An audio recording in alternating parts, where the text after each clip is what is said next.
1896-এ মুম্বাইয়ের আলিশান ওয়াটসন হোটেলে একটি মুভির শো চলছিল। ওই সময় আনডিভাইডেড ইন্ডিয়া পুরোপুরিভাবে ইংরেজদের দখলে ছিল। তো সেই মুভির শো দেখার জন্য ওই হোটেলের সামনে গিয়ে উপস্থিত হন টাটা গ্রুপের ফাউন্ডার জমশেদজি টাটা। কিন্তু ওই হোটেলের দারোয়ান আর ম্যানেজাররা জমশেদজিকে ওয়াটসন হোটেলে প্রবেশে বাধা প্রদান করে এবং বলে এই হোটেলটিতে কেবলমাত্র ইংরেজদের প্রবেশাধিকার রয়েছে। এরপর তারা হাতের ইশারায় জমশেদজিকে হোটেলের বাইরে টাঙানো একটি বোর্ডকে নির্দেশ করে, যেখানে লেখা ছিল dogs and Indian R not allowed. এই ঘটনাটি জমশেদজির হৃদয়ে গভীরভাবে দাগ কাটে। তার মতে এটি কেবল তার অপমান নয়, পুরো ভারতবর্ষের অপমান ছিল। তো এই ঘটনার মাত্র 2 বছর পর তিনি এমন এক হোটেল তৈরির যাত্রা শুরু করেন যে হোটেল ওয়াটসন হোটেলের নামকে পুরোপুরিভাবে ধুলোর সাথে মিশিয়ে দেয়। তিনি হোটেলটির নাম ঠিক করেন তাজমহল প্যালেস হোটেল, যে হোটেলে তিনিই প্রথম ইলেকট্রিসিটি ব্যবহার করেন, আমেরিকান ফ্যান্স ইউজ করেন, জার্মান এলিভেটর ইউজ করেন, ইংলিশ বাটলারও রাখেন। এই হোটেলে লাগানো প্রতিটি পিলারের স্টিল তিনি প্যারিস থেকে আনান। ওই সময় এই আলিশান হোটেল তৈরিতে তিনি 3 লাখ ইউরো খরচ করেন, যা বর্তমান সময়ে প্রায় 2000 কোটির সমান। ফাইনালি 1903-তে এই স্বপ্নের হোটেলটির নির্মাণ সম্পন্ন হয়। সেই সময় তিনি তাজ হোটেলের বাইরে একটি বোর্ড লাগান, যেখানে লেখা ছিল British and cats are not allowed. এর জন্যই বলা হয় বিজনেস এমন একটি ক্ষেত্র যেখানে প্রাচীনকাল থেকেই যুদ্ধ চলে আসছে, আর এই যুদ্ধে বিজয়ী কেবল তারাই হতে পারে যাদের মাঝে পৃথিবীর সফলতম বিজনেসম্যানদের মহামূল্যবান 7টি কোয়ালিটি রয়েছে। তো ভাইজান, যদি আপনি বিজনেস শুরু করতে চান কিংবা বিজনেস শুরু অলরেডি করে ফেলেছেন, তবে এই 7টি বিষয় আপনাকে আমৃত্যু মেনে চলতে হবে। So my dear brothers and sisters, let's start. Number 1, vision. কোনো ব্যক্তি যদি সফল বিজনেসম্যান হয়ে উঠতে চায়, তবে তার মাঝে সবথেকে জরুরি যে গুণটা থাকা প্রয়োজন সেটা হলো ভিশন। যে ভিশনের সাহায্যে আপনাকে খুঁজে বের করতে হবে মার্কেটের কোন জায়গাতে গ্যাপ রয়েছে, কোন জায়গাটা ফাঁকা পড়ে আছে। যে জায়গাতে গ্যাপ রয়েছে সেটাই হলো আপনার বিজনেস অপরচুনিটি বা বিজনেস স্কোপ। এক্সাম্পল, যে কোনো প্রোডাক্ট সাধারণত 4 ক্যাটাগরির হয়ে থাকে: ultra premium, premium, sub premium, affordable. যদি আমরা মোবাইলের দিকে তাকাই, তবে 1 লাখের আশেপাশের ফোন বা আল্ট্রা প্রিমিয়াম হলো অ্যাপেল। এই মার্জেনে তাকে টক্কর দেওয়ার মতো কোনো ফোন নেই। এরপর প্রিমিয়াম। যখন কেউ বলে ভাই আমি 1 লাখ দিয়ে তো ফোন কিনতে চাইছি না, আমার বাজেট 50-এর ওপরে, তবে তার জন্য প্রযোজ্য হলো স্যামসাং, কারণ স্যামসাং এই ক্যাটাগরিতে রাজা। এরপর লাস্ট ক্যাটাগরি আসে অ্যাফোর্ডেবল। যদি কেউ বলে ভাই আমার কাছে টাকা খুব বেশি নেই, কিন্তু ফোন আমার একটা অনেক প্রয়োজন, তবে তার জন্য 10 থেকে 20 হাজারের মধ্যে ওপ্পো, ভিভো, লাভা ইত্যাদি ফোনগুলো রয়েছে। কিন্তু ধরুন একজন কাস্টমার আসলো আর বলল আমি 15-20 হাজারের ফোনও নিতে চাইছি না, আবার 50 হাজারেরও অ্যাফোর্ড করতে পারছি না, আমায় মাঝামাঝি মানের একটি ফোন দেখান, মানে সাব প্রিমিয়াম ক্যাটাগরি, অর্থাৎ ওপ্পো, লাভা, ভিভো থেকে বেটার, আবার স্যামসাং থেকে কিছুটা নিচে। এমন ফোন হবে কি? তো সেই সময় এমন ফোন মার্কেটে ছিলই না, যে কারণে এই মার্কেট প্লেসটা ছিল সম্পূর্ণরূপে ফাঁকা। তো এই সুযোগটাই কাজে লাগিয়ে একটি কোম্পানি এন্টার করে, যার নাম দ্য ওয়ানপ্লাস। ওয়ানপ্লাস বলে ভাই মাঠ যখন ফাঁকা আছে তখন ফাঁকা মাঠে গোলটা না হয় আমরাই দেই। তারা ফাঁকা মাঠে এত গোল দেয় যে ওই সময়ে অ্যাপেল আর স্যামসাং মিলেও এত ফোন সেল হয়নি যত ফোন ওয়ানপ্লাস সেল করেছিল। ওয়ানপ্লাস এখানে একটি মাস্টার প্ল্যান ইউজ করেছিল। তারা যখন মার্কেটে প্রবেশ করে তখন কেউ ওয়ানপ্লাস সম্পর্কে বিশেষভাবে জানতো না, তাই তারা হায়ার করে আমাদের সবার পছন্দের আয়রন ম্যান অর্থাৎ রবার্ট ডাউনি জুনিয়রকে। আর যখন রবার্ট ডাউনি জুনিয়র ওয়ানপ্লাসের অ্যাড করে তখন মানুষ ভাবে ভাইজান আয়রন ম্যান যখন অ্যাড করছে তখন কোম্পানি নেবুছেবু নয়। তো ওয়ানপ্লাস মার্কেটের গ্যাপটা খুঁজে বের করেছিল এবং আরডিজেকে মার্কেটিং এর জন্য ব্যবহার করেছিল। এখানে মোস্ট ইম্পর্টেন্ট যে বিজনেস লেসন আপনাদের জন্য রয়েছে সেটা হলো ভিশন এমন রাখতে হবে যেন আপনি মার্কেটের গ্যাপটা দেখতে পান। যেখানে মার্কেটে গ্যাপ রয়েছে সেটাই হতে চলেছে আপনার বিজনেস অপরচুনিটি। নাম্বার 2, রিস্ক টেকার। দেখুন স্যার, বিজনেসের দ্বিতীয় নামই হলো ঝুঁকি। যদি আপনি রিস্ক নিতে ভয় পান, যদি আপনার মনে হয় এইটা করলে কি হবে, ওইটা হলে কি হবে, তো ভাইজান আপনি রিস্ক নিয়েন না। বিজনেস আপনার জন্য নয়, আপনি জব করুন, কারণ বিজনেসে তো ভাই আপনার জানা নেই এই মাসে 1 লাখ টাকা আসবে না 2 লাখ টাকা লসে যাবে। মাল তো কিনে ফেললাম, জানি না এখন বিক্রি করতে পারবো কিনা, বিক্রি তো করেছি, এখন সঠিকভাবে টাকা পেলেই হয়। এই মাসে তো 1 লাখ টাকা লাভ হলো, জানি না এর পরের মাসেও হবে কিনা। এর জন্যই বলা হয় বিজনেসে প্রতিটি পদক্ষেপেই রিস্ক রয়েছে। তাই যার মাঝে রিস্ক নেওয়ার, রিস্ক জানার এবং রিস্ক হ্যান্ডেল করার ক্ষমতা রয়েছে, বিজনেস তার জন্যই, না হলে রাস্তা বদলানোই উত্তম। তাই অনন্ত ভাইয়ের অ্যাডভাইস মেনে কেটে পড়ুন। এখানে কেন এসেছো? যেখানে পায়ে পায়ে মৃত্যুর খেলা, সেখানে কেন এসেছো? Number 3, learning.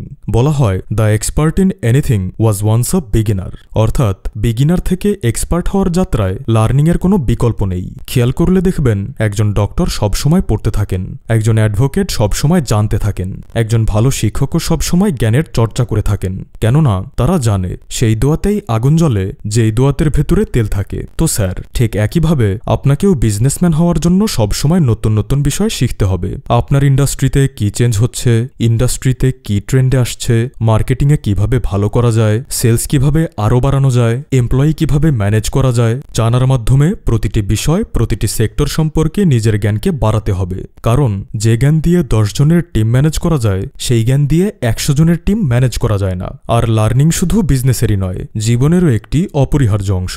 Number 4, team. দেখুন স্যার, বিজনেস একটি অর্গানাইজেশন, একটি সংগঠন।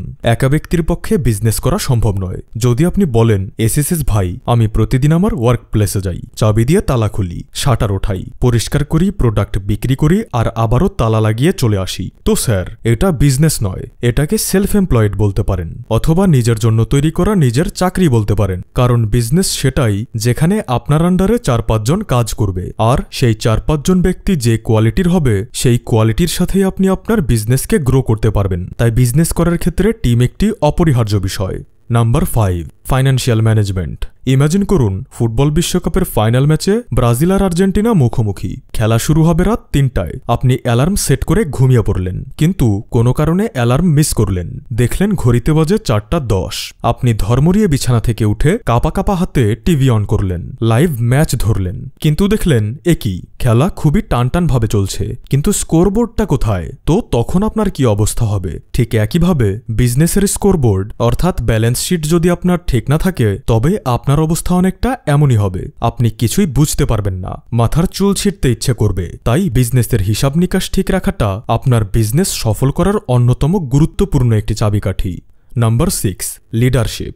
সোশ্যাল মিডিয়ায় আপনারা কখনো না কখনো এই ফটোটি অবশ্যই দেখেছেন। এখানে বস পেছনে বসে এমপ্লয়ীদের বোঝা হয়ে তাদেরকে এগিয়ে যাওয়ার জন্য চাপ দিচ্ছে, অন্যদিকে লিডার এমপ্লয়ীদের সাথে মিশে সবার আগে থেকে তাদের সঠিক রাস্তা দেখাচ্ছে। তো ধরুন আপনার মাঝে লিডারশিপ নেই, আপনি কেবল টাকার দমে 5 জন ব্যক্তিকে কাজে রাখলেন।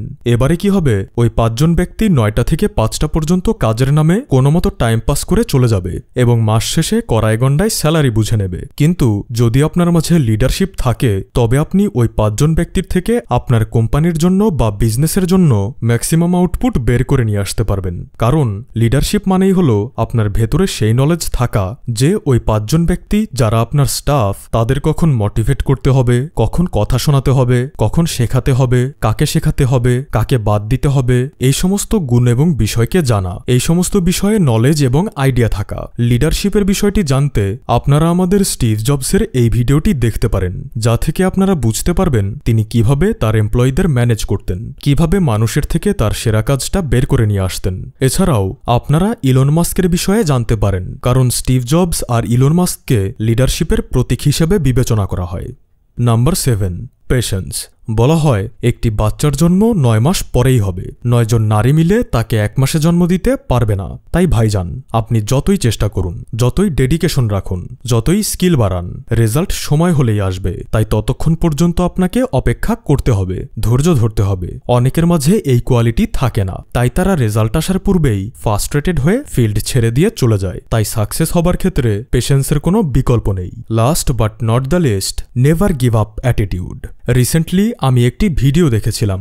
ভিডিওটিতে বলা একটি ঘটনা আমায় অনেক ইন্সপায়ার করে। Historical writer Thomas Carlyle the French revolution নামের একটি বই লিখেছিলেন, যে বইটি ছিল প্রায় 2000 পেজের মতো। তো তিনি পাণ্ডুলিপি আকারে বইটি লেখা শেষ করেন এবং তার এক ঘনিষ্ঠ বন্ধুকে সেটা পড়তে দেন। তার বন্ধু বইটা পড়ে তা রুমে রেখে দেয়। এরপর তার বাড়ির কাজের লোক রুম পরিষ্কার করতে এসে বইটা দেখে। যেহেতু বইটা পাণ্ডুলিপি আকারে ছিল, তাই সেটা মোটেও সুন্দর ছিল না, এলোমেলো ছিল, বাঁধানোও ছিল না। তাই কাজের লোক সেটাকে অপ্রয়োজনীয় ঘর নোংরাকারী কাগজের স্তূপ ভেবে বইটাকে পুড়িয়ে নষ্ট করে দেয়। তো 2000 পেজের বই, যা লিখতে রাইটার অক্লান্ত পরিশ্রমের সাথে 4 থেকে 5 বছর সময় ব্যয় করেছেন।